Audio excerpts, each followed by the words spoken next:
It's Tuesday, October 18th, 2022. The time is now 7:04 p.m. and we're starting the meeting for the Board of Education of Greenburgh Central School District. We have opening items, A2, anticipated adjournment into executive session. Can I get a motion, please? I move that we adjourn to executive session to discuss matters that would endanger the safety of the public, the employment history of particular persons, personnel matters and/or employee records, and matters deemed confidential by state or federal law, including seeking advice from counsel, this evening and at the next meeting. Second. It's been properly moved in second. Any discussion? Hearing none. All those in favor? Aye. Any opposed? Any abstentions? Motion carries. We're now in executive session, 7:04 p.m. Anticipated return at 8 p.m. sharp. Thank you.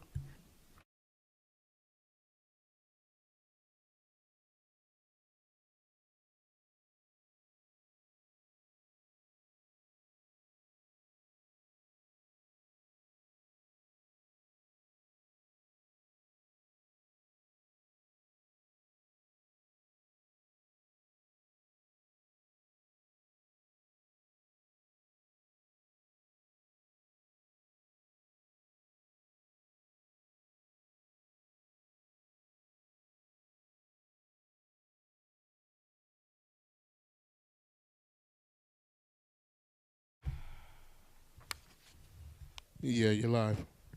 Thank you, Steve.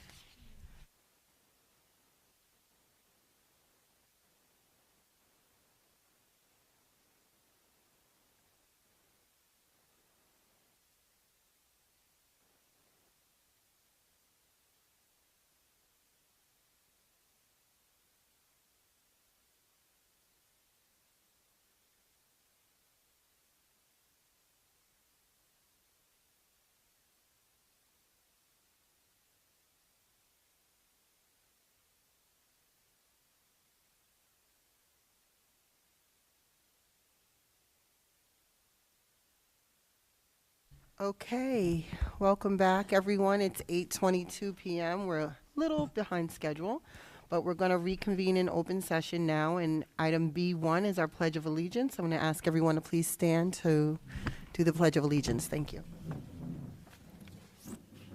I pledge allegiance to the flag of the United States of America and to the republic for which it stands, one nation, under God, indivisible, with liberty and justice for all. Thank you. Next on our agenda is introduction of new hires.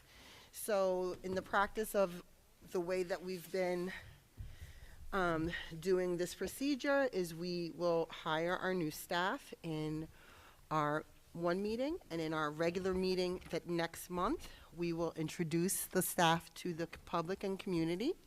First on my list is Miss Kelly Gillen. Are you here? Thank you. Hi, Miss Gillen. Can you please come? Is there a mic there at the podium, or maybe come to Ivy and introduce yourself to the board and to the community and let us know what you're doing here? Thank you. Hi, yes. Oh, you have to hold the button until it turns green.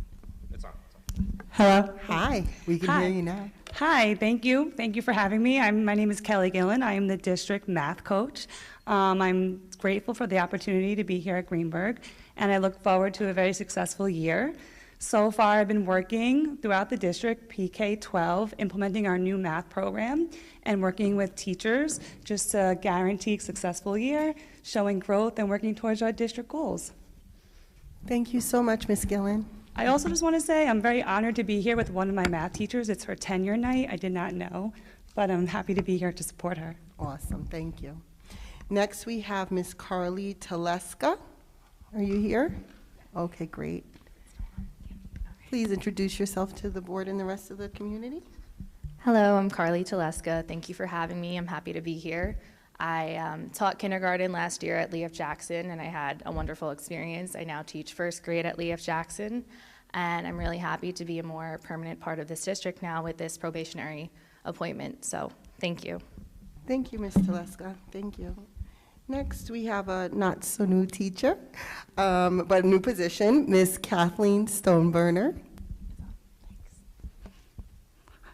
Good evening. I'm Kathleen Stoneburner. As Ms. Maynard says, I've been in Greenberg for over 20 years now teaching, but decided to switch it up this year with an ESOL position for K through 3. I am honored and humbled to be working with our Ls, and I thank you very much for this new, fresh, wonderful opportunity. Thank you, Ms. Stoneburner. Next, we have two teachers at Woodlands Middle High School, Alexandra Lepes.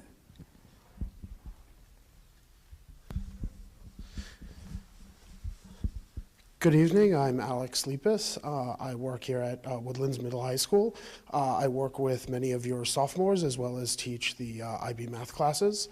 And I am going to be working with your CAS students as well as the CAS coordinator. I'm really excited for the opportunity and I'm looking forward to a great year. Thank you. Thank you, Mr. Lepis. And next we have Destiny Soto. Hi, good evening, everyone. I've actually never spoke on like a microphone before. First off, thank you guys for having me. I'm Destiny Soto, and I am a new global social studies teacher at Woodlands Middle School High School. I teach grades 9, 7th, 11th, and 12th, a little bit of everything. Thank you all for having me, and I look forward to the rest of the year. It's been a great month so far, and I've been welcomed with open arms. Thank you. Awesome, thank you so much. Welcome to all of our new teachers and new positions. We do have other positions here that could not attend. They will be invited for next month so that the board and the community can meet them. Next, we have a tenure approval. And can I get a motion for this tenure approval? I move that we approve the tenure item presented to the board for approval this evening. Second. It's been properly moved in second. Any discussion? The tenure, just for anyone's curiosity, is for Miss Dara Carroll. All those in favor? Aye. Any opposed? Any abstentions? Motion carried. Congratulations, Miss Carroll. Do you want to come up and say hello and maybe shake all the board members' hands? We would love to see you.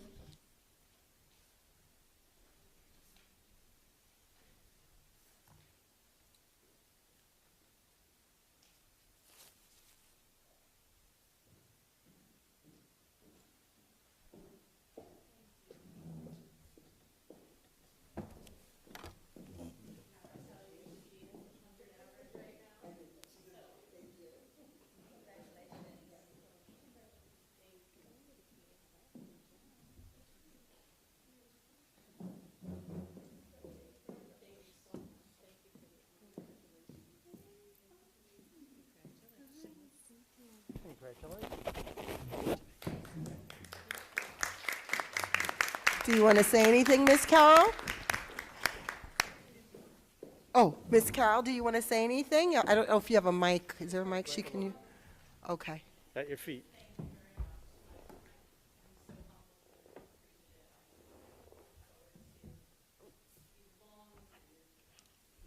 Awesome, thank you.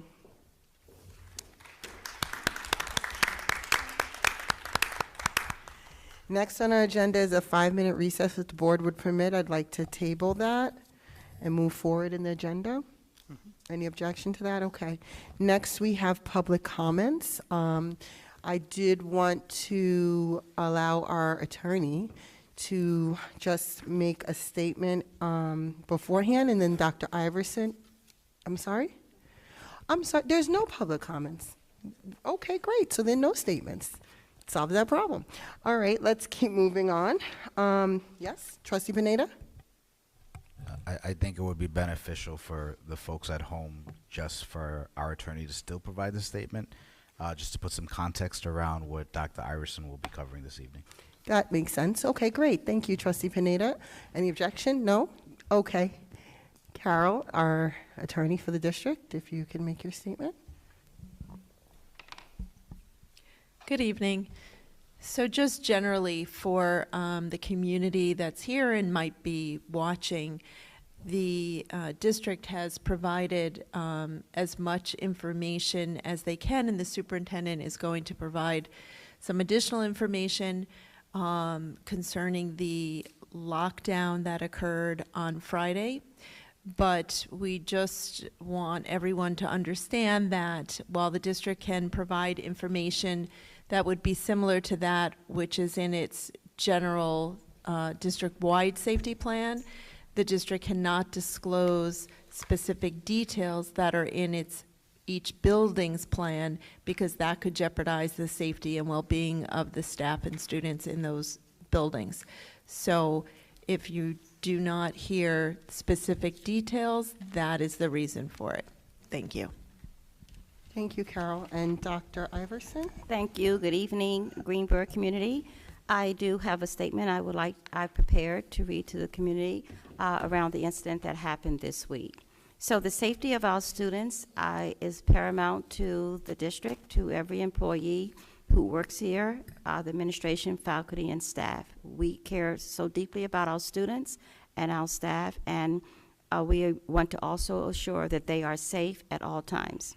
So as most of you know, the district did experience a critical incident on Friday, October the 14th, that resulted in the district placing the Woodlands Middle High School on lockdown and all other schools in the district on lockout. We have, as you know, we have a district-wide safety plan that addresses how we handle these situations, and we also, each building has an emergency response plan, which is a confidential document that also protects our faculty and our students, that documents the procedures schools will follow.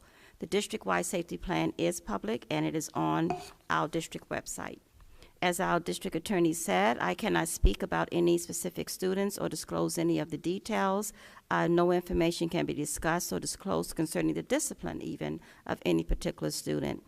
Doing so would violate the Family Educational Rights, Right of Privacy Act, FERPA, and subject the BOE to liability, the Board of Education to liability. I can tell you that we were prepared to handle this incident, and our protocols according to the district-wide safety plan were followed. And as I've reported in my communication to the community, there was no credible evidence of a weapon found on the grounds. Anytime there's a situation that triggers a district or building plan, we act and we are prepared. We followed up and had a debrief session. We met on Monday to debrief and discuss the sequence of events and to see where we may need to make adjustments, and we will make those accordingly and keep the public and the board abreast. We met with our teachers, principals did, at the various buildings during faculty meeting. We met with our security team as well to debrief with them. And today assemblies were held here at the Woodlands Middle High School with each grade level team to give the students a voice, an opportunity to ask questions, to give them facts and information, and to check in on them to assure and make sure they were okay. We did put systems in place this Monday where in all the buildings, social workers, guidance counselors, and or school psychologists were visible in halls and visiting in and out of classrooms. Students knew they could go to any trusted adult in the building if they had any needs anywhere, they wanted to express any emotions they were feeling. We do recognize incidents like that are traumatic for everyone, and we need to be gentle with everyone at that time and take the time to give our students and our staff time to express and have support if needed. There's so many variables that can happen in cases like this, as we all know, and that we try to control for. But every critical incident, we try to plan and anticipate a level that we can respond to, and we do that very well. The community response, I want to be very clear, and the information that I have learned through your emails, your calls to me, and conversations we learn from students, all are being considered as we move forward, and the investigation continues. We've remained committed to connecting with our community and protecting our faculty, staff, and students, and we want to assure you that we will do that. Thank you. Thank you, Dr. Iverson. And now I have a statement that I as well did from the board. So the Board of Education has received multiple communications from parents following the lockdown of Woodlands Middle High School and the lockout in our other school buildings. We value your voice, and we know that communication is key to building trust and respect in our district. Trust and respect are essential to sustaining and maintaining safe and successful schools. All 7 of us are parents with children that have attended or currently attend our schools. 5 of us are current parents in the district, and 3 of us our Woodlands Middle High School parents. We understand, we empathize, and we sympathize with what parents experienced on Friday because we went through it with you. All board trustees place the highest concern for the mental, emotional, and physical safety of our students, pre-K through 12.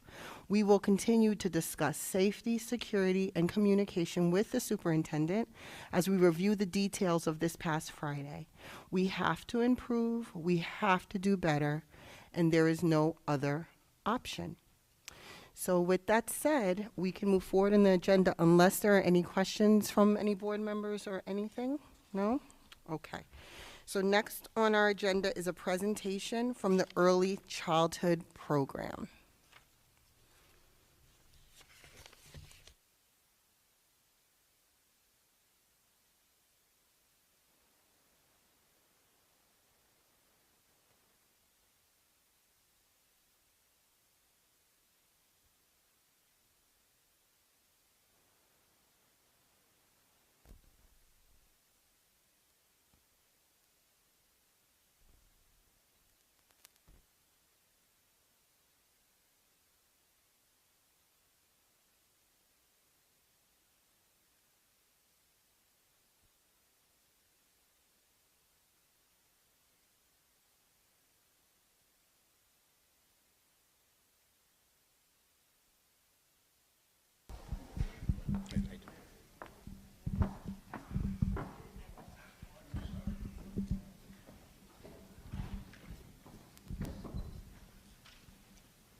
Good evening, trustees. Good evening, Central Administration. Good evening, parents, students, and staff members who might be watching today, this event, this board meeting. My name is Will Washington, and I'm the ECP. My name is Will Washington. I am the ECP Administrator, and I'm here today with my colleagues to discuss the program of the ECP program. Now, before we begin, I'd like to introduce them. There is Ms. Woodbury. There is Mr. Pandolfi. Now, I know with everyone looking there thinking, well, I know ECP. I've seen it as I drive by us on the road, Pat Capone Road. But did you know that there are really two campuses? ECP campus here, main campus in Hartsdale, and then there's the campus that we like to call in White Plains, located in Lee F. Jackson, as the school within a school. So now we have two campuses, but now not just two campuses, we have a broad staff of 14, or should I say 140 students, 11 teachers, 13 teachers assistants, 1 nurse, 1 caseworker, 1 social worker, and we have 2 crack security teams working there. So now you say, well, wow, I know I drive past ECP on Pat Capone, I see the sign. I wonder what goes on there, and that's what we're here to talk about. You kind of picture it when you drive past and you say, I see the building and I see the playground. So I know they walk into the building, they leave out the building, and they do some playing out there. But what really goes on inside of the building? There's rigor that takes place, but it's also a fun-filled day. And to give you an in-depth perception of what goes on, besides the mission statement, besides the social emotional learning, besides the assessment, my 2 colleagues will talk with you in depth about that. But before we begin, I just wanted to read our primary focus at the early childhood program is to support and develop learning and instruction using materials that build and support concrete learning. So I would like to call up Ms. Woodbury, and she will talk to you about social emotional learning and how the learner profile is also embedded in the content areas. Can we all give our attention to Ms. Woodbury? Thank you.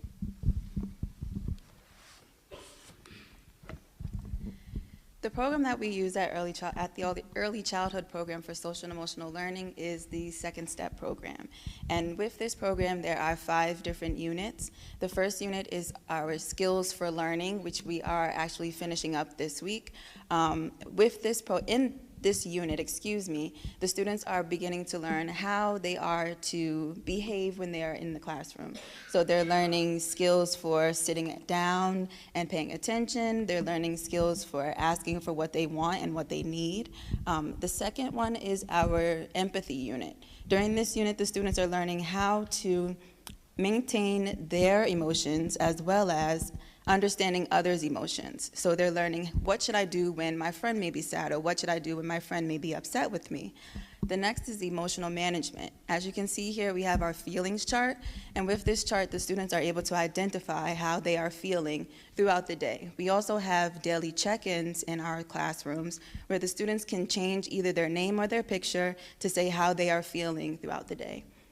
Friendship and skills and problem solving is the 4th unit, and that is where the students are learning how they should interact with one another, and if a problem comes up, what they should do when they need to solve it. And the last is our transitioning to kindergarten. This is our last unit, so it's mostly towards the end of the school year, and the students are learning what they are going to do when they're going to kindergarten. So they're basically learning how to line up, how they should walk when they get on the bus. Each week, we have a different lesson, and this is how our lessons are ordered. The first day is a puppet script. We use those 2 puppets. Each class has a different name for their puppets. My puppets are Dora and Diego. And the students like this because it's interactive. They're able to hear the lesson through the puppets and understand what they will be learning for that week. The next is a story discussion, where we show them a picture and reinforce what we learned the day before.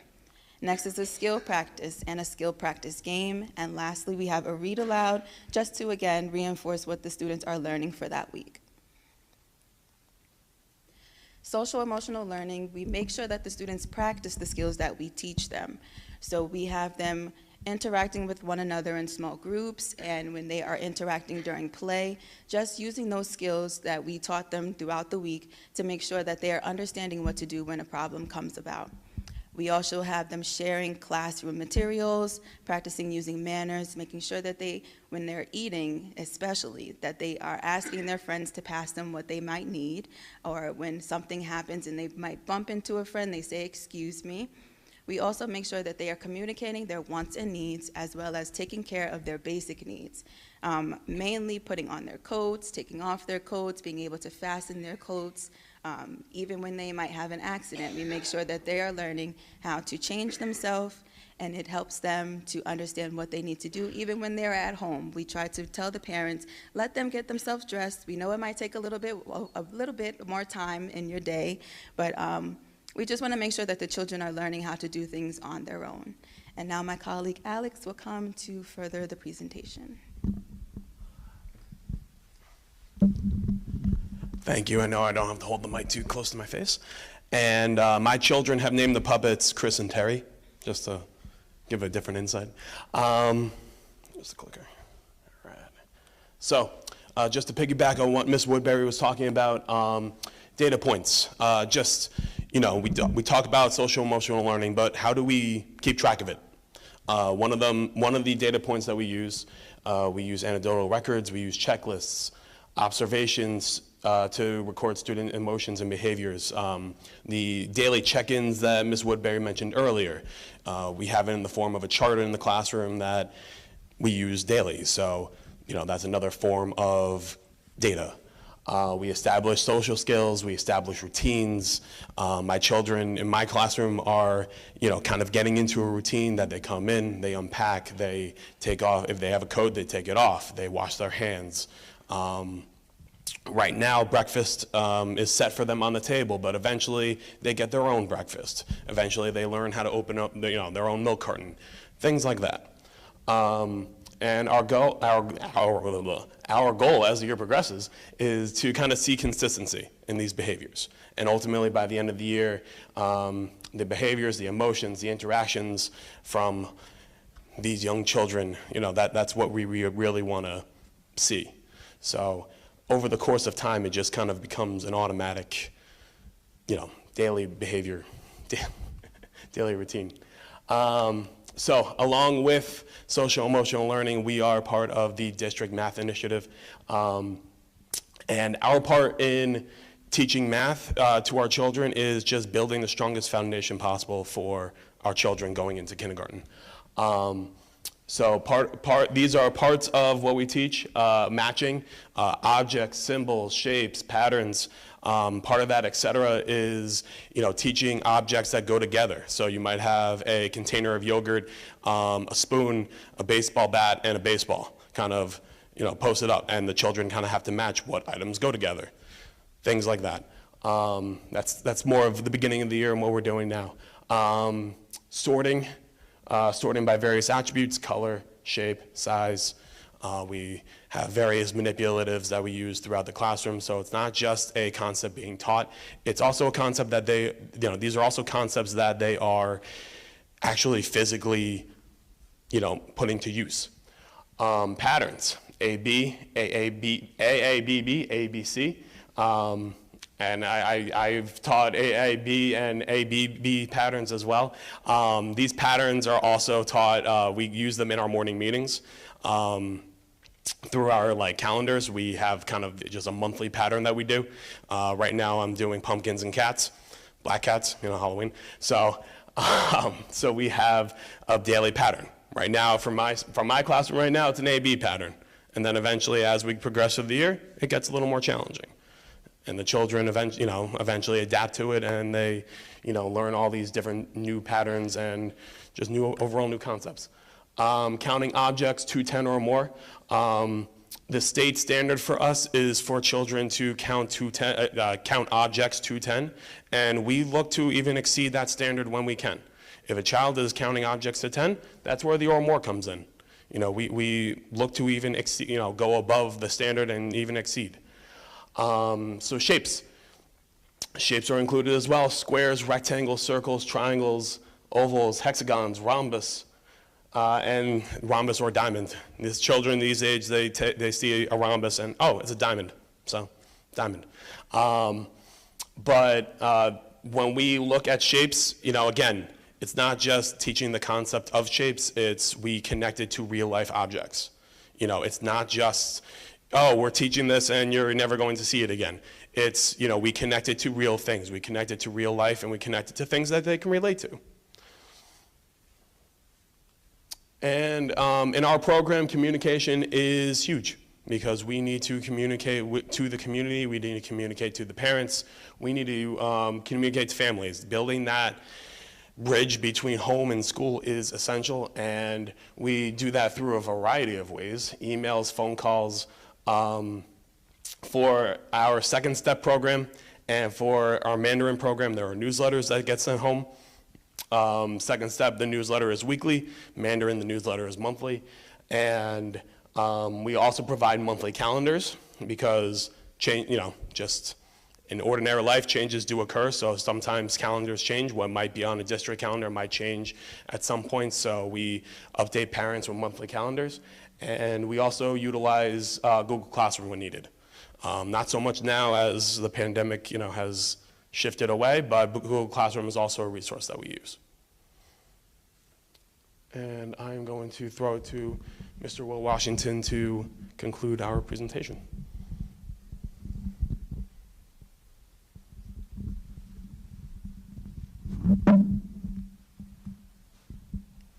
So to recap, we asked the question again, what do our kids learn? Well, they learn gross motor skills, fine motor skills, problem solving, language and vocabulary, listening skills, and music skills. But don't take our word for it. You can see it in the newsletter, because it said that a picture is worth 1,000 words. So when you see the picture, you see the kids riding the tricycle, and you can't believe how important developing those motor skills help them in learning. You see that our kids are already reporters, thanks to the the town supervisor and the GPD police. The SWAT team came out and showed them their vehicles, and they went through so many different tools. And our kids were very inquisitive. They had the question that they would ask them and would stump them. The officer, Lieutenant Hall, and his other police officers would show them an item, and the kids would say, "Why?" Because you know that's what 3- and 4-year-olds say. But they had a great backup question: how come? So, and today, what did we have? You can see the pictures. The fire department was out. And to see the 3- and 4-year-olds walking through the windows, coming down the ladder, they did it like pros. So we have first responders already in our classroom. So all these things are continually moving forward under social and emotional learning, under our teachers, our students moving forward, because they are our future, as we've said before.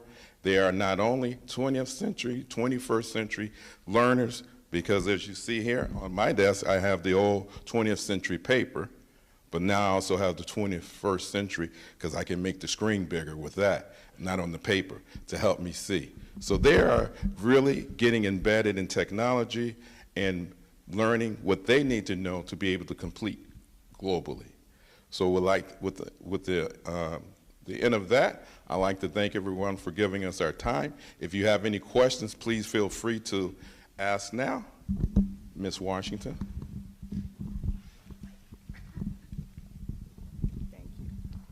So thank you very much, Mr. Washington and your ECP staff. I have a question. If you were given all the money in the world, what would you do for ECP? So if we could give you all the funds, what would you do for ECP? And then how can we enhance and bring our program to affect more of our community? You might not have that answer right now, but how can we have more than like 140 students? How can we get it to 300 and 400? But if you had all the money in the world, what would you do with the ECP program? Well, not to say this facetiously, but so far everything I've asked for I've been getting. And if you check, you'll see the cranes and the bulldozers and the new things outside. So far I haven't heard a no yet. But what I would love to do to see expand things is to eventually move, in my opinion, to move everyone to the Lee F. Jackson building, the ECP. You know, this is just me talking off my head. Bump every grade up one, and then use the buildings that we have for another purpose that the district may need. That's just Mr. Washington's wish list. Thank you. Appreciate it. So you guys thank you very much. I thought the presentation was awesome. You guys have the fortunate opportunity to get students where everybody is still super duper interested in learning, and everybody's excited and curious. I'm wondering how you think about the fact that later on in schools everywhere, somehow students start to lose that curiosity, they start to lose that engagement. I'm wondering what you guys think about how or what the things you do to make sure that they go into kindergarten and that foundation is being set strong enough that they don't ultimately lose that curiosity and engagement with school. Well, as we say, ECP, for most of our students at the beginning, the genesis here in the district. So it's easy to hold the kids' interest, but as you go over the years and they go up, you have to still hold their interest. And how do you hold anyone's interest is as you make learning through play. So in the high school, you have what we call project-based learning. Here, we call it play. But you have to tap into the children's interest.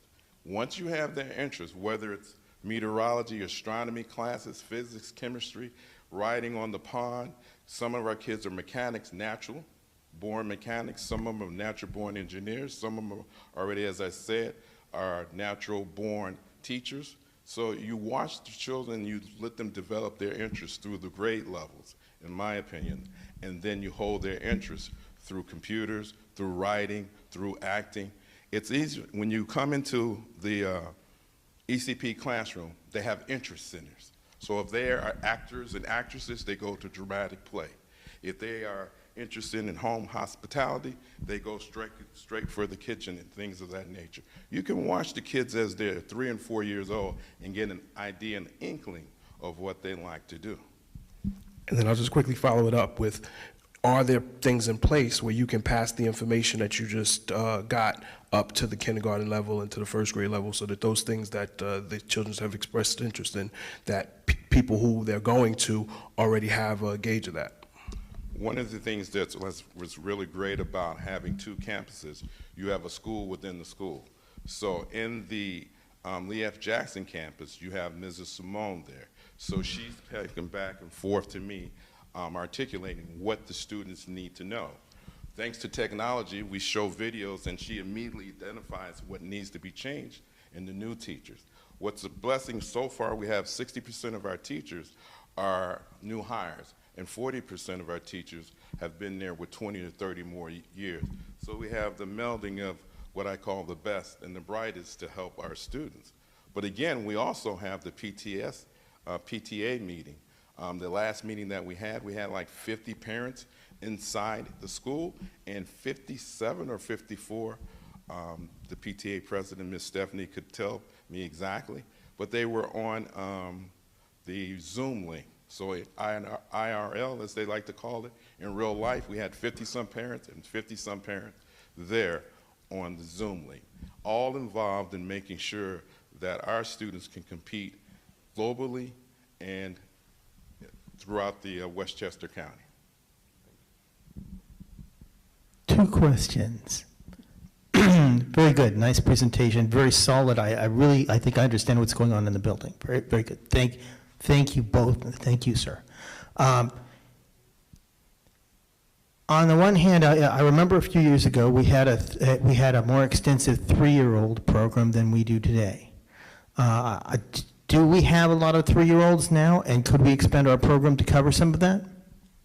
The 3-year-olds is growing. I think it's almost 40 of them are 3-year-olds out of the 140. And like it said, with more space comes more applicants. Right now, I believe legally we can only take 142. Okay. But with more space, we could grow because the need is there.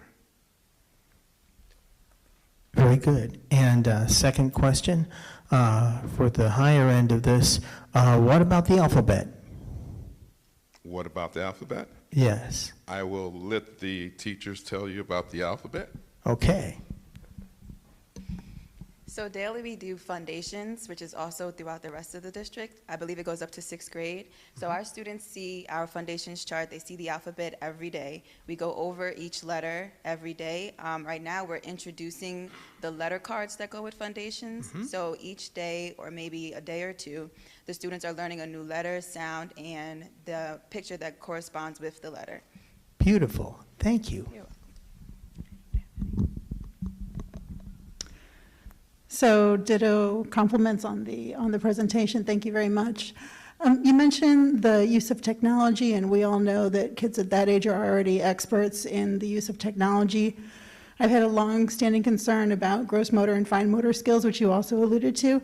So can you give me an idea of the percentage of time kids are on their one-to-one devices at this age versus using manipulatives for their fine motor and doing the gross motor exercise? As you stated, I know that gross motor and fine motor definitely impact learning. It impacts your stamina and various other things with even speech and language. So I appreciate the fact that you acknowledge that when you alluded to it. But can you just give me an idea of time spent on each kind of area? Thank you. Well, one for gross motor, they go outside every day, weather permitting. So I'll let the teachers tell you to answer the rest of that. Yes. So you answered that. Gross motor, we go outside for at least 20 minutes a day, of course, weather permitting. And in terms of technology, they don't have one-to-one, well, at least in my classroom, I'm not using one-to-one devices with the students. I do use a smartboard. I mainly use the smartboard to teach my general lesson, which is my whole group lesson, which is about, for their attention span at 3 years old, is about 10 minutes. And I do that for, I mean, I'm talking in terms of math. So they're in front of it, so like let's say for a math lesson, they're in front of a board for about 10 minutes, whole group, and then we go into more of a guided practice, which is, starting to use manipulatives, and they also have manipulatives in the our interactive centers as well. So, and then I use my board for also we also do give movement breaks throughout the day too. So I'll use my board for that, which, it's a blend of both. It's technology and, they get to move their bodies around because, at that age, the attention spans, you can only hold their attention for so long, but we do our best to keep it. Thank you. And at this age, do we yet put a pencil in their hands, or does that wait until kindergarten, first grade? So what we do is, with our foundations program, what we do is right now we just teach the letter. We teach the letters as Ms. Woodbury was describing. Right now we go through the entire alphabet. And right now what they do is they call what is called skywriting. So we teach the formation of the letters. They skywrite it with us. And then in the spring what we do is we give them dry erase markers and we teach them the actual movement of the letters with their hands. So I hope that answers that question. Definitely. Thank you. And we definitely want to thank the parents too, because parents are the first teachers. So many of the kids come already replete with knowledge. And then when they come into the building, there's literacy based all on the walls. One of the things that I like to see in the morning when the kids come in, they leave the bus about 9 o'clock. And they go into the cafeteria and they sit in their tables, and you can see at this school, Lee F. Jackson, 80 students sitting on the table, and I'm like, because this is, new for me watching 3- and 4-year-olds. So I said, what are they going to do? And they do the exact same thing as the 4th and 5th, 6th graders do. They do the exact same thing as the 9 through 12 graders do, with the exception of helping each other tie their shoes and things of that nature. But they do the exact same thing. And then walking through the building at Lee F. Jackson, you have on the walls where they can learn sight words, stop. In other words, when they walk through the vestibule, the languages are on there on the wall. And so we have a little fun like we do on our emails. We'll all say thank you to the superintendent in different languages, Dziękuję, Dzień dobry, good morning. And then we start conversations of, what does that mean, asante sana? So I love languages. I only know one, but my wife speaks 5. So I'm learning the other 4 languages, the words in that language, like the kids are learning their language. I'm only learning to make sure her and her family are not talking about me. But so that's how we have language immersed in the building, in both buildings, and if you walk throughout the classrooms. So the kids are always learning. So without any questions or any further questions, we will end. And thank you again for the opportunity.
Okay, thank you, everyone. The time is now 9:06 p.m. And next on our agenda is number 3, C3, discussion board retreat. So we're scheduled to have a board retreat on November 1st, November 5th, I believe, for 5 hours. Can someone refresh my memory? Did we decide on the timing, or we just decide on the hour blocks? Just the day and the hour blocks. So we do need to decide the time. Yes, Trustee Washington? I have a suggestion for time. Okay. 9 a.m. start. So 9, 10, 11, 12, 1, 2. So 9 to 2 is the suggestion. Does anyone have any objection to that? Question? Yes? Does that mean we're working through lunch, or is it 5 working hours? Great question. We have to decide that too. What is your concern? Are you thinking 9 to 3 with a break for lunch, 9 to 2:30?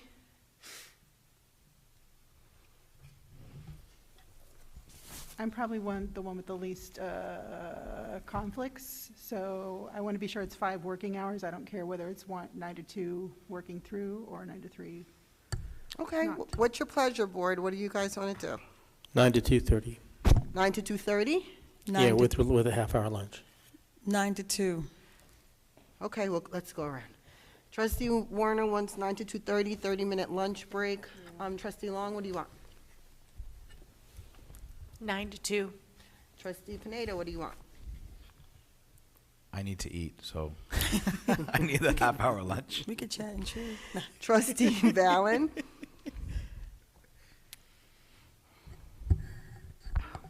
Please. Make a decision. 9 to 2:30 then, 9 to 2:30. And Trustee Thomas? Nope, working lunch is 9 to 2. So then I have to break this tie. I will say we should break 30 minutes for lunch. So that puts us at 4, 9 to 2:30, or we can do 8:30 to 2. No, 9. Okay, 9 to 2:30. Okay, so everybody's fine with that. That'll be the time. You got it down for us, Ivy? Okay, because I'll forget next week. So next, the location, I believe we had said we're doing it here, right? So we got to figure out what room we could comfortably be in. Next are our facilitators. So we did check, NSBA is available, and that's at a $2,000 rate. There is another facilitator that has done NSBA trainings that is willing to do our training. That is a $1,500 rate. That person also does trainings all in the New York area with school boards. Then also we got, in my search for facilitators, I've been calling around and then received a call from the Southern Westchester BOCES facilitator who has done some of our retreats in the past that offered to do the retreat. I explained that in the past the board did not want to repeat a retreat with Southern Westchester BOCES, but he insisted and asked me to ask the board, so I'm asking you guys again. So it's one of 3 options, Southern Westchester BOCES, and I forget, is that totally free, Ivy? It has been totally free in the past, totally free, Southern Westchester BOCES. NSBA, which is $2,000 for 4 hours, which is what we would do. I wouldn't pay a full day for 1 hour. And then the third option is a third person who used to do or still does some NSBA trainings, but has started their own retreats business with Board of Eds. So any questions? Yes, Trustee Yes, Walker? so 2 things. One, we talked about location, so I'm going to put forth the Innovation Lab. Maybe that could be a location in the high school.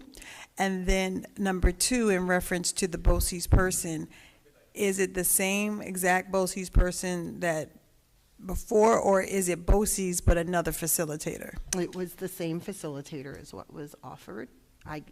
If you would like me to circle back and ask them if they have any other facilitators, I can. What's your pleasure, board? Yes, Trustee Long? do they facilitate only the same subject all the time, or are they facilitating to our desired content? So we give them our needs, and which we did before, but there was some concern that our needs weren't addressed directly. So the board was pretty adamant last year to make a change, but I mean, what do people feel? What do people want to do? Because I'll go with the group. Yes, Trustee Pineda? All right, let me go on a limb here and say I'd prefer to have NISBA do the facilitation. And the second thing is you said 4 hours. It's a 5-hour retreat, so could you remind me what that remaining hour is for? So no worries. So NISBA has blocks. So you either do a 2,500 4-hour, anything over 4 hours, 1 minute counts as a full day, and that rate, do you know, is 2,700. So what I was saying was I wouldn't want us to pay $700 extra for 1 hour. Maybe we could do, and I know Trustee Warner, you've mentioned our goals before. Maybe we could start looking at that. There would have hopefully been some movement with the Phase 4 at that point, and we can at least talk about that for the last hour. Yes, Trustee Washington? So you said for 4 hours, it's how much? Okay. And then for an extra hour, it's an extra 700. Right, so once you go over those 4 hours, they charge the full day rate. So I agree with Trustee Pineda with going with NISBA. Okay. Anyone else? All righty. Anybody else agree?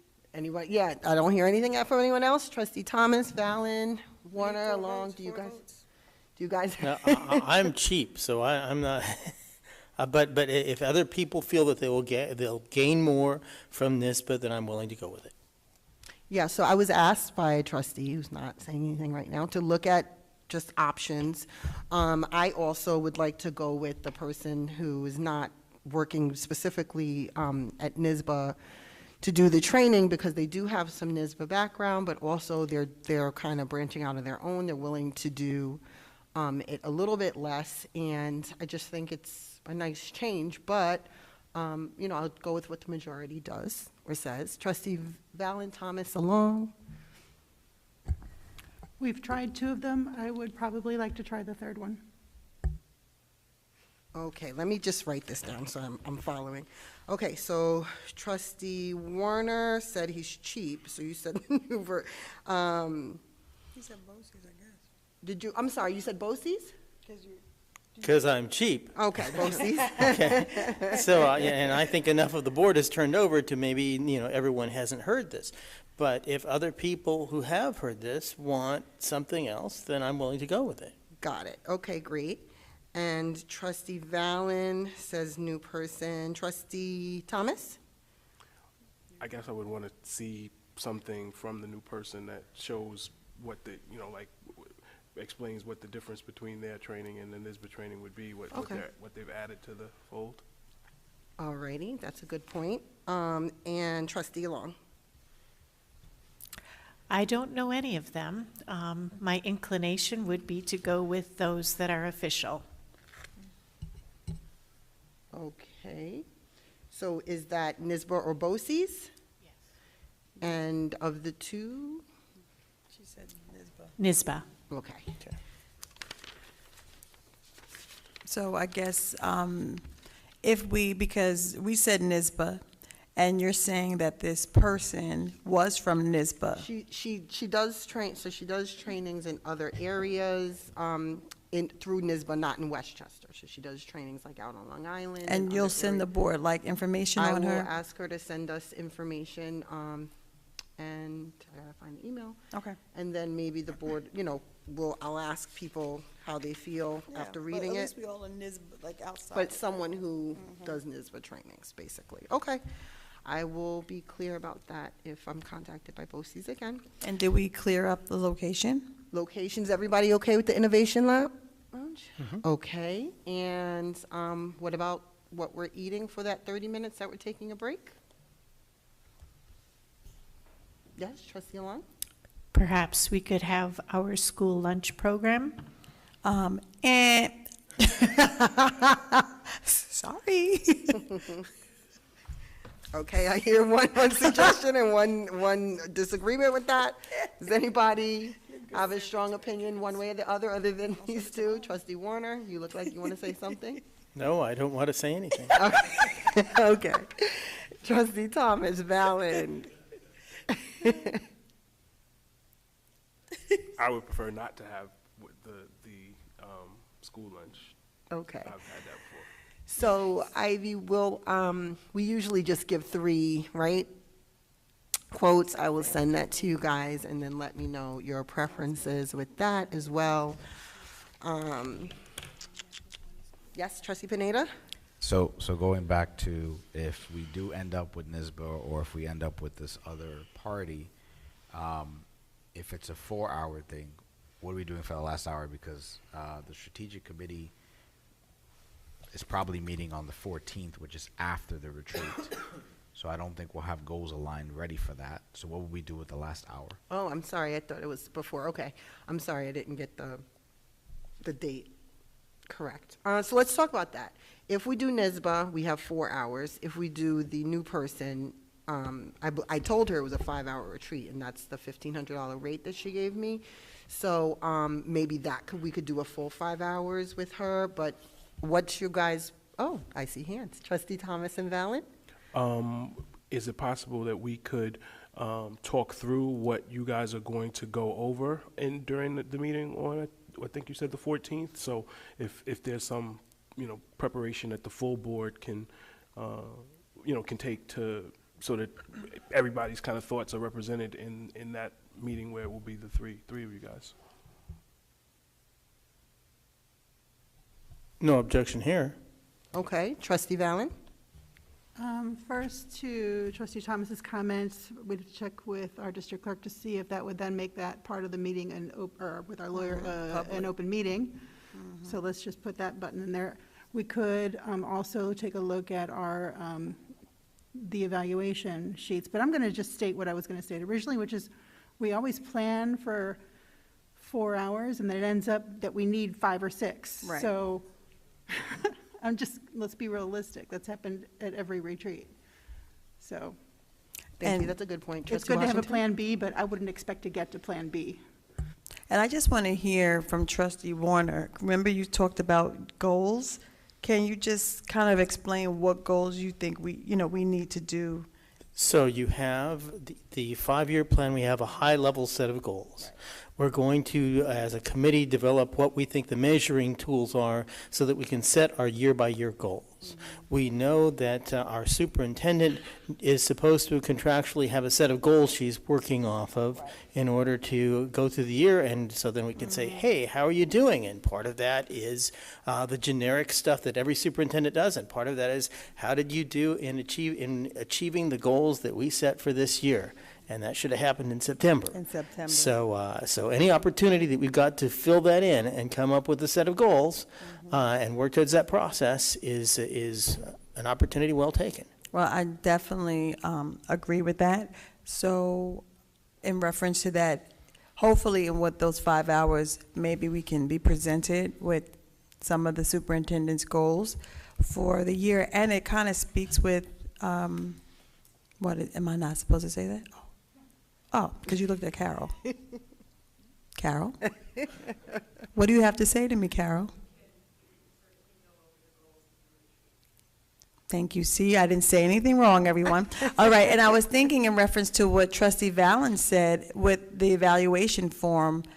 I think that's what you were saying. Okay, so I know that's high hopes for a whole hour, but it's something that maybe we can think about to fill the hour.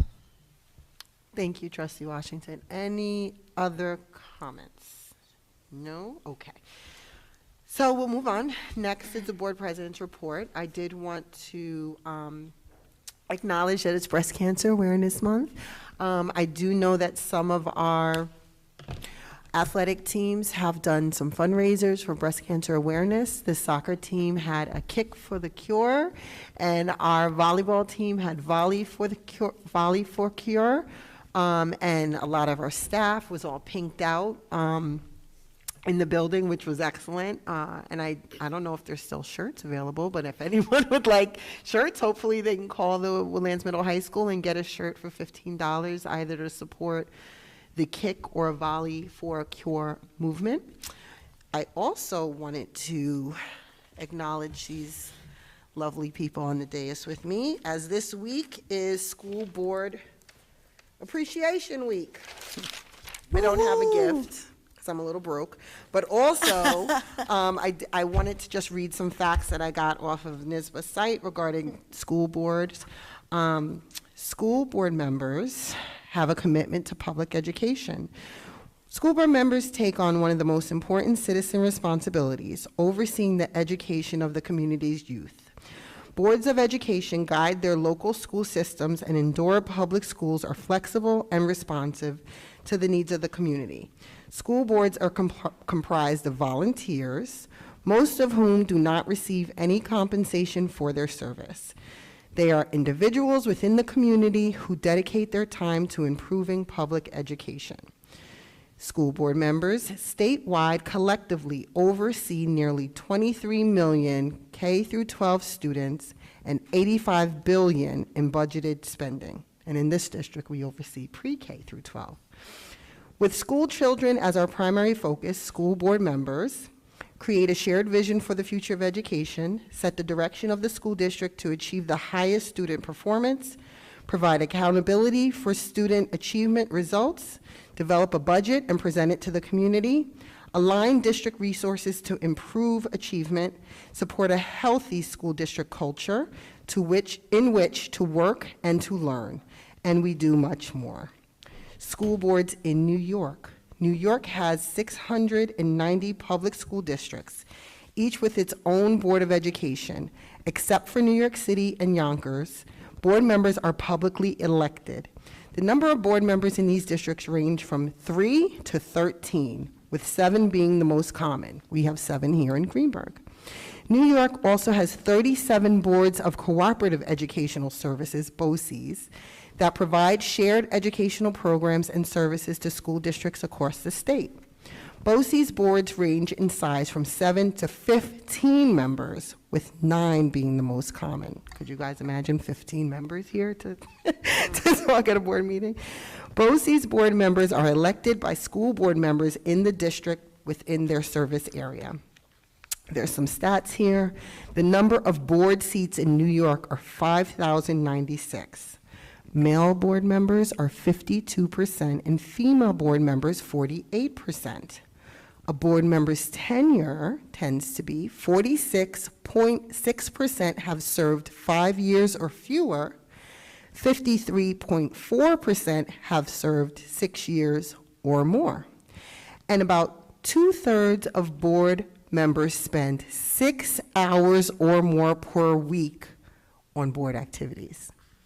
So that's interesting information. I don't know if we all spend 6 hours or more per week, but thank you all for your service, all 6 of you, other than myself.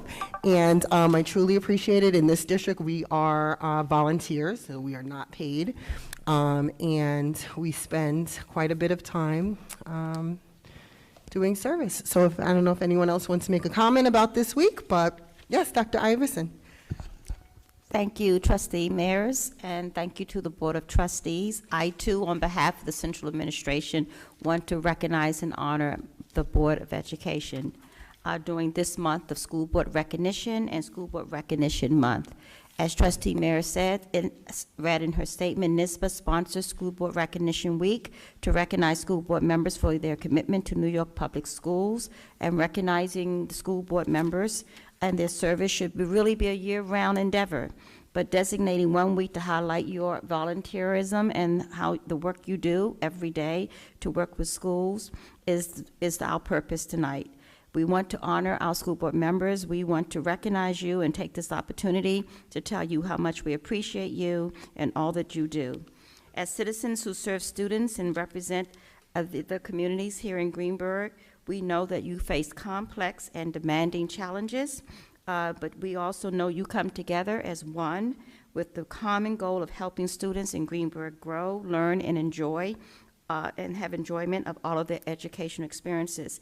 And while you may individually disagree on certain issues, we know as one, the role of the school board is to consistently strive through the goal that you have day in and day out to do what's best for the students here in Greenburgh Central School District and the school Central Administration, faculty, and staff.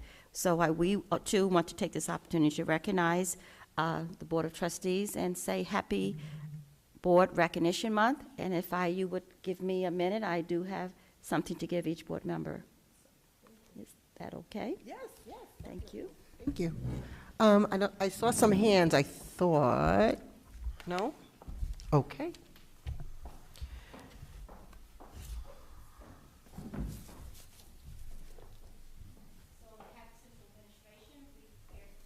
For the Board of Trustees, and we would love to be able to, thank you.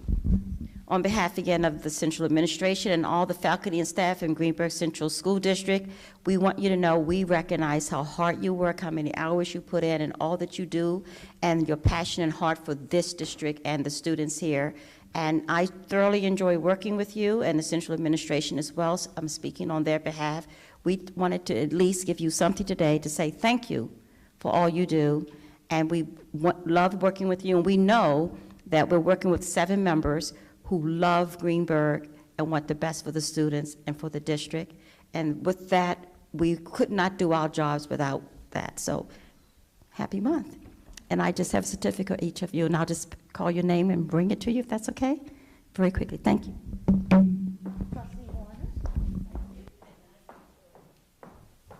Thank you. Thank you so much, Trustee Warner, Trustee Ballard, and Trustee Thomas. Thank you so much for watching. Trustee Long. Thank you. Trustee and Vice President Canela, thank you again. President, Trustee Harris, thank you so much for what you do, and Trustee Washington. Thank you. Thank you for the 2 minutes. Thank you, that's awesome. So everyone has their plaque. Out of your 6 hours this week, spend some time putting this up on the wall. Okay, thank you, Dr. Iverson. Next on our agenda, we're going to keep moving, is committee reports. Does anybody have any committee reports for us? Yes, Trustee Warner? Okay, so I have 2 things. One is an announcement that the next meeting of the Finance and Facility Committee is this Thursday, 10/20/22 at 6:30 p.m. here in Woodlands at the Innovation Lab that's next to the library, or online, and we'll post a link on the district calendar. Vidala Kalyana and John Kane of Con Edison Solutions will present on the energy performance contract that we have pending and answer our questions. And so I look forward to as many people showing up for that as possible. And my second thing is that I attended a PTA council meeting, their first meeting of the year, which was, of course, on Monday. So I got quite an earful, so I'm going to give you a sort of subsection of the report on that. The PTA council met on 10/17/22 at 7 p.m. via Zoom call. Attendees included Izette Swaby-Lipton, Edith Horn, Amy Gatiss, Gabriela Barahona, Pamela Davis, Shemek Mathurin, Jessica Muldoon, Steve Morton, and Stephanie Laura.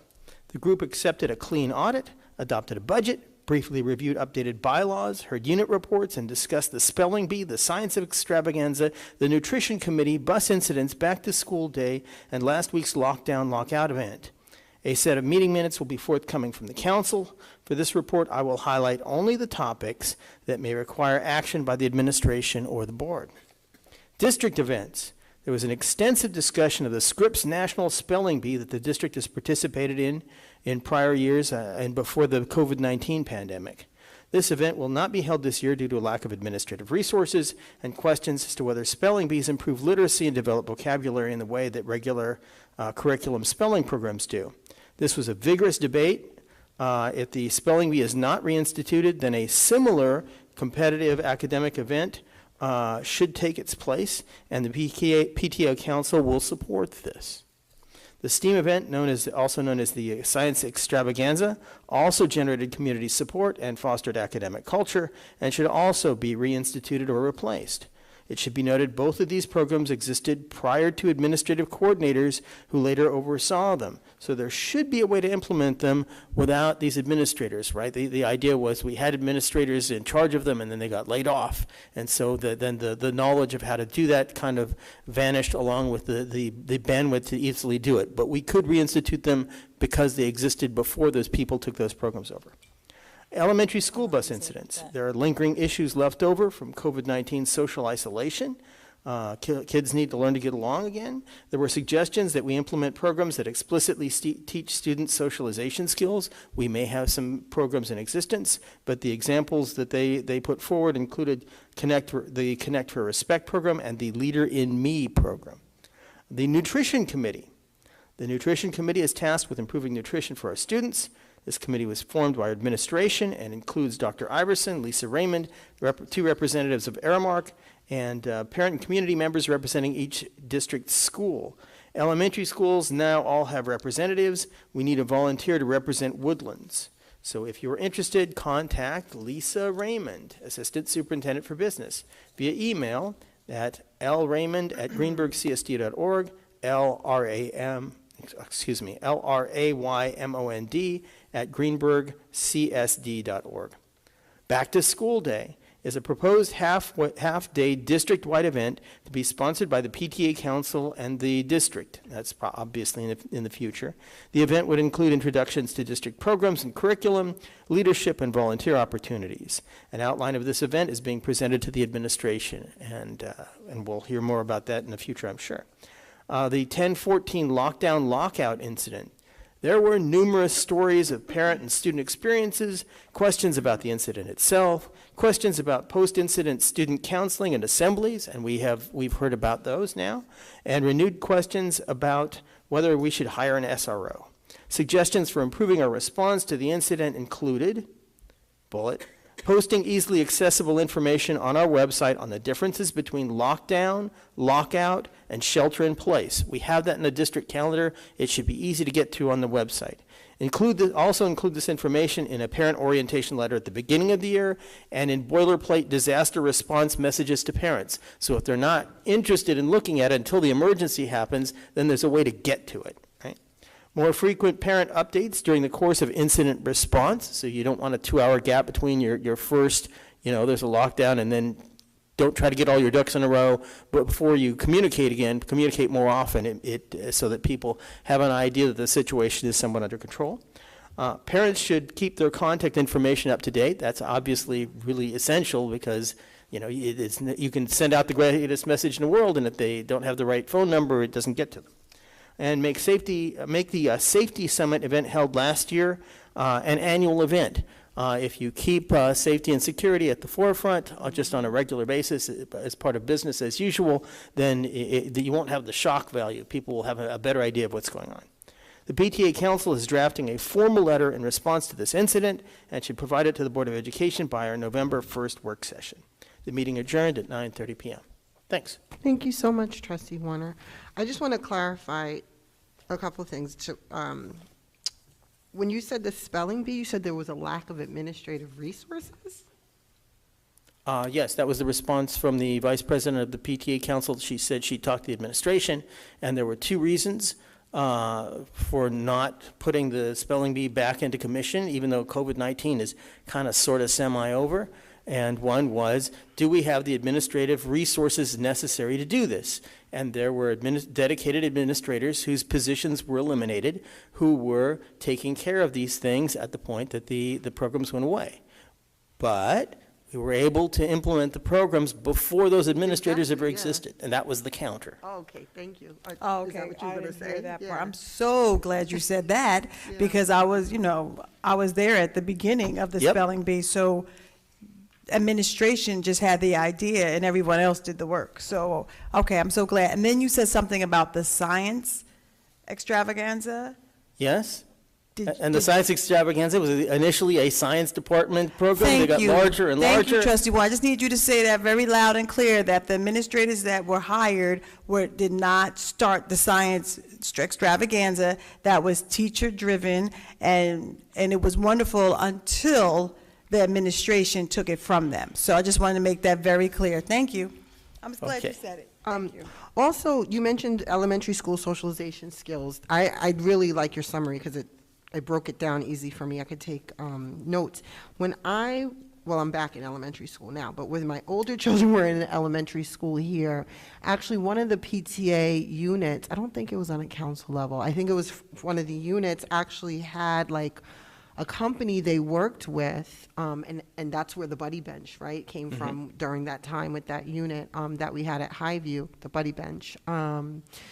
And really worked on like an anti-bullying, I don't know, campaign. It's kind of similar, I think, when we talk about an SEL and kindness campaign. They Mhm. really worked hard. I think the bullying people even had come up to Bailey at one point as well, because I remember being in that auditorium and them doing an assembly and talking about, you know, the different roles that happen when children get bullied or teased. It's like the bully, the bystander, the upstander. Right, and don't be the Do bystander. you remember going to that? I think it was like a whole presentation. I'm not sure if they did it at a board meeting at Bailey or if I it think was. Chris wants to say something. Oh, do you want, Trustee Valen? That was Okay. my unit when I was on the PTA. Were you PTA council So president? if you want that PTA information, president? I at the time? I have it on file. Okay, but it was a bullying program, or was it socialization? Do you A recall? little bit of everything. We don't like or at the time, we didn't like using the word bullying. We were trying to encourage what the kids could do instead of what they shouldn't do. So we were trying to focus on being a friend and using your manners and social, so it's all that SEL. And kindness is an IB virtue. Kindness is a virtue. Okay, so I just wanted to bring that up because that obviously was happening a few years ago, and I guess it's something that needs to happen again. Do you know what happened to that program or that kindness virtue thing? Sometimes when activities are sponsored by a unit, as the unit leadership moves on and it's not got an owner in the building, That's it true, might yeah. fall away, or if the following unit doesn't take it on board. So we can discuss that some other Okay. time. All right, just wondering what happened. Okay, and that's it. Thank you. That was an awesome summary. Any other trustees have any questions, concerns? I did have something for the FinFac committee. One thing that did come up was mentioned to the board that there was some damage, I guess, done in the Highview School third grade wing. The board received some photos. As most people on the FinFac committee know, we are working on the Highview roof and making some repairs. And I guess in between the repairs, it rained pretty badly, and so It rained so hard that it made it through the temporary covering we had over the top of the roof. Water leaked through, and there were a lot of ceiling tile damages. And then that was about last, I think, Thursday night. And then over the weekend, I guess by Saturday, they had everything sealed back up and vacuumed everything out. And then as of Monday, they were putting the regular roofing materials onto the roof on the outside while they had a work crew on the inside replacing all the tiles. And as of this afternoon, I got the latest photographs from Mr. Pugliese are that, most, but not all, most of the tiles have been replaced, so the 3 classrooms that had the greatest damage are in good shape, and there are a couple of things in the hallway, and you wouldn't know that there was a problem in most places. I think they might have to shampoo the carpet in the main hall, but I think we're okay. Thank you, Trustee Warner. Got a lot of information. I appreciate it. Any other questions, concerns, anything? No? Okay. We'll move on. So next on our agenda, I believe, are where's my? President Maris? Yes? I do have another committee report, though. Oh, you do? I'm sorry. Yes. Trustee Valen? I'd just like to announce that the Audit Committee is actually in the midst of trying to find our meeting dates, but just another statement that any members of the public who would like to serve on the Audit Committee, please email me, cvalin, that's C-V as in Victor, A-L-I-N, at greenbergcsd.org if you are interested. If we have more than 2 people interested, we may go through an interview process, but I'll give you more information as you contact me. As I said, we're in the midst of trying to set up our first meeting date because we need to review and we'll go over the independent external audit before November 15th, so we're looking to make this meeting within the next 2 weeks. Thank you. Awesome. Thank you, Trustee Valen. Any questions? No? Okay, next on our agenda is a regular meeting approvals, however. I think we did want to go back into executive session. Trustee Pineda? I move that we adjourn to executive session to discuss the employment history of particular persons, personnel matters, and/or employee records. Second. And matters deemed confidential by state or federal law, including seeking advice from counsel. It's been properly moved in second. Any discussion? Hearing none. All those in favor? Aye. Any opposed? Any abstentions? Motion carried. It's now 9:41. We're going back into exec session. I have no idea how long we will be, so we'll try to make it less than an hour. Okay, great. Thank you. Yeah, late. What time is it?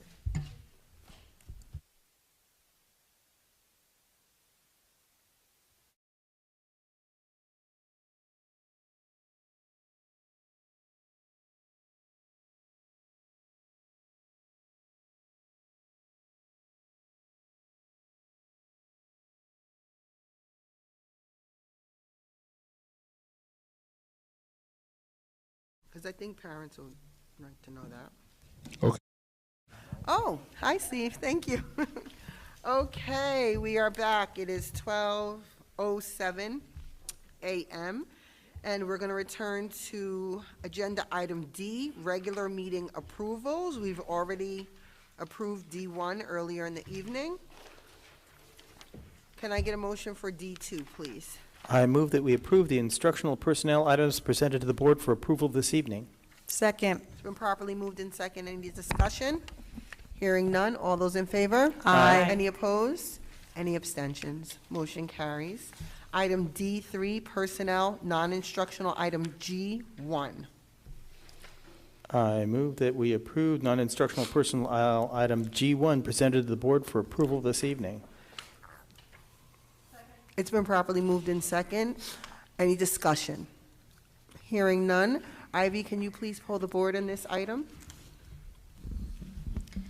On the motion to approve non-instructional item G1, Mr. Warner, Yes. Ms. Along, Yes. Ms. Washington, Yes. Mr. Pineda, Abstain? Ms. Fallon, Mr. Thomas, Yes. Ms. Mayers. Yes. Motion carried. Thank you. Can I get a motion for item D4, personnel non-instructional, item G2? I move that we approve non-instructional personnel item G2 presented to the board for approval this evening. Second. All those in, it's been properly moved in second. Any discussion? Hearing none. All those in favor? Aye. Any opposed? Any abstentions? Motion carries. Item D5, board action items. I move that we approve board action items 1 and 2 presented to the board for approval this evening. Second. It's been properly moved in second. Any discussion? Hearing none. All those in favor? Aye. Any opposed? Any abstentions? Motion carries. Next on the agenda is item D6, finance items. I move that we approve the finance items presented to the board for approval this evening. Second. It's been properly moved in second. Any discussion?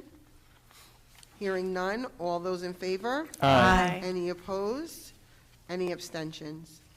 Motion carries. We have business items, and we're going to have,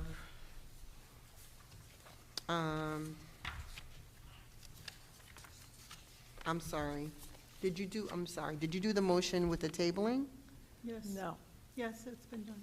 It's done? Okay, I might have missed it. Okay. He said H1 and H2. Oh, okay. Yeah, Got it. so Thank you. I basically asked you in advance whether we were doing Thank H3 you. and H4. We pulled them out, and so the last motion was about H1 and H2. Okay. Beautiful, thank you. Now, I don't have anything special on the business items. Do you have something on that? I do not. Can I get a Okay. motion for item D7, business items? I move that we approve the business items presented to the board for approval this evening.